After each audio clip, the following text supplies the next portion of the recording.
श्रीगौरी वक्त्रपद्मार्का श्रीविघ्नेशा गजानना उत्तिष्ठ सुरसम्पूज्या त्रैलोक्यं पालनं कुरु श्रीगौरी वक्त्रपद्मार्का श्रीविघ्नेशा गजानना उत्तिष्ठ सुरसम्पूज्या त्रैलोक्यं पालनं कुरु उत्तिष्ठोत्तिष्ठ हेरम्बा उत्तिष्ठ गणनायका उत्तिष्ठ करुणापूर्णा भक्तानां भाग्यदायका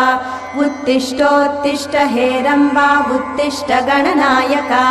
उत्तिष्ठ करुणापूर्णा भक्तानां भाग्यदायका श्रीयाकुवाहन शिवात्मज दिव्यगात्रा श्रीभिन्नदन्तधनुजान्तक सूक्ष्मनेत्रा सर्वार्ति दुःख शमना फणिराजसूत्रा देवा गणेश्वर विभो तव सुप्रभातम्।